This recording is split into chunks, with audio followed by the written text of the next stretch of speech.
Hey everyone, and welcome. I am absolutely thrilled you're tuning in for today's explainer because we're going to unpack something truly fascinating. We're looking at Sanskrit. But we aren't just looking at it as some dusty, ancient language. In a lot of Vedic traditions, Sanskrit is actually viewed as a vehicle for sacred sound. We're talking about a physical manifestation of cosmic vibration rather than just a tool you'd use for ordinary everyday conversation. So today we are completely decoding the physics and the philosophy of sacred sound. Let's dive in. Which, instantly brings up a pretty massive mystery. Out of all the languages in human history, why has Sanskrit remained so uniquely and tightly tethered to mantras for thousands of years? What is it about these specific syllables that made ancient teachers preserve them with such rigid, literally unwavering discipline? They passed them down generation after generation without altering a single breath. Why? Well, to answer that, we have to travel from the macrocosmic ideas of the universe right down to the micro level of the human mind. Section 1. Beyond ordinary communication. To really get this, we have to set up how the Vedic tradition views sound. Think about how modern languages operate for us today, right? They're all about constant evolution, they adapt, we adopt new slang every single year, and they morph over decades simply because their main job is just getting everyday info from one person to another. It's an entirely vocabulary-focused system. Sanskrit, on the other hand, it was meticulously preserved through a grueling oral tradition.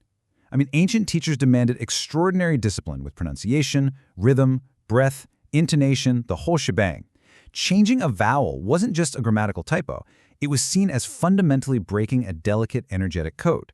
Every single syllable mattered immensely.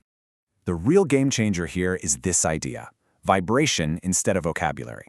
From the perspective of Vedic astrology, the universe is this living, breathing pattern of rhythm and cosmic order. The planets move in these incredibly precise cycles, time unfolds rhythmically. And Sanskrit? It's believed to mirror that exact cosmic order. The language isn't just trying to describe the universe with arbitrary words. Its phonetic structure is explicitly designed to preserve the precise vibrations of the cosmos exactly as they were meant to be spoken. If the celestial bodies move in precise cycles, well, the language used to interact with that universe has to be equally precise. And that cosmic order leads us perfectly into our next section. The universe is sound. Consider the concept of Nada Brahma. It translates beautifully to the universe is sound. According to this ancient teaching, before absolutely anything was visible matter, before planets coalesced, before stars ignited, long before humans walked to the earth, creation itself emerged as pure vibration. Think of it kind of like an ancient equivalent to string theory, or even the Big Bang. Everything starts as a fundamental ripple. And if existence itself begins as sound, then language completely transforms, doesn't it? It stops being just a localized tool for chatting with your neighbor and becomes a bridge. It connects human consciousness directly with the deeper, original rhythms of creation. This brings us right to bija mantras, or seed sounds. These are syllables like Om, Hreem, Shreem, Kleem, and Aim.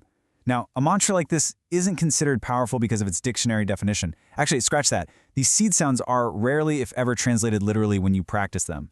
They aren't valued because they describe a physical object. Instead, their frequency literally is the spiritual principle. Think of them like acoustic keys. The vibration itself becomes the practice, reverberating through your body in ways that words with simple intellectual meanings just can't pull off. Because of that, you can't just casually mumble these words while scrolling on your phone and expect some profound outcome. The practice demands correct pronunciation, rhythmic repetition, intentional breath, and highly focused intention. It is an internal alchemy. When you practice this way, your nervous system acts almost like a human tuning fork. The tradition associates sound directly with consciousness, not just the passive transfer of data. The transformative tool isn't what the word means. It's the physical and mental discipline of creating that specific vibration inside your own biological system. Moving on to planets, syllables, and identity. Let's zoom in from the origin of the universe down to the astrological layers of our very own solar system. In Vedic astrology, every graha, or planet, maps to a profoundly different aspect of human consciousness. So the sun might reflect our core driving purpose, while Mars symbolizes raw courage. The tradition suggests that Sanskrit mantras symbolically resonate with these exact planetary qualities.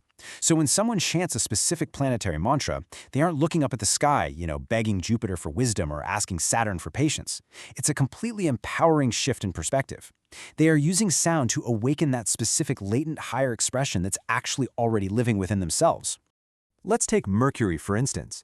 Astrologically, Mercury governs language, communication, learning, and our capacity for expression. From this perspective, human speech isn't just an exchange of data. It's a direct reflection of the condition of your mind at any given moment. Careful pronunciation forces deep, unbroken attention. Steady repetition develops this intense laser-like concentration. Through this practice, mindless, reactive speech gives way to deeply mindful awareness. Sanskrit chanting essentially acts as a gym for the brain, training your language centers and your consciousness at the exact same time. And the moon deepens this symbolic relationship even further through what are called nakshatras, or lunar mansions. At the exact time of your birth, the moon occupies a specific nakshatra, and traditionally, each of these 27 sectors of the sky is intricately tied to specific syllables. These syllables have literally guided naming practices in this culture for centuries. I mean, imagine being given a name that isn't just a label but a phonetic reflection of the universe at the exact moment you took your first breath. It's a beautiful concept, right? It intertwines a person's very identity with natural, cosmic sound patterns. Let's move to our final section, shaping the human mind. It's time to bring these vast, abstract concepts down to the most relatable, human level. When we look at this through a modern lens, a really fascinating parallel emerges between science and astrology. Modern linguistic and neurobiological research often admires Sanskrit for its incredible phonetic precision. Scientific studies are actively exploring how rhythmic chanting stimulates the vagus nerve, which measurably lowers heart rates, expands attention spans, and helps with emotional regulation. So, science studies these measurable physiological effects, while astrology explores the symbolic meaning and interconnected consciousness. But look at what they share. Both worldviews completely agree that carefully structured language can shape the human mind and body in ways that extend far beyond just chatting. Ultimately, the deepest connection between Sanskrit and sacred sound is deeply philosophical. Ancient traditions held this core belief that ultimate truth simply can't always be explained through concepts or vocabulary alone. Like, you can't just read a menu to know what a meal tastes like, right? Some realities have to be directly experienced.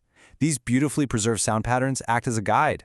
The rhythm gradually transforms your awareness, totally bypassing the analytical brain and moving the mind toward an expansive stillness. It's an invitation to slow the restless mind, refine your attention, and reconnect with something timeless beneath all the noise of ordinary thought. Whether you approach this entire topic through the lens of devotion, mindfulness meditation, or astrological symbolism, Sanskrit reminds us that the deepest conversations may not begin with ideas. They may begin with a single, sacred sound. It's a quiet echo uniting the vastness of the universe with the rhythm of the human heart. Thank you so much for joining me for this explainer today. I really hope it helped illuminate the profound depths of Sanskrit for you. So, as you go about your day, I want to leave you with this. Are the words you speak just transferring information, or are they shaping the very reality of your mind?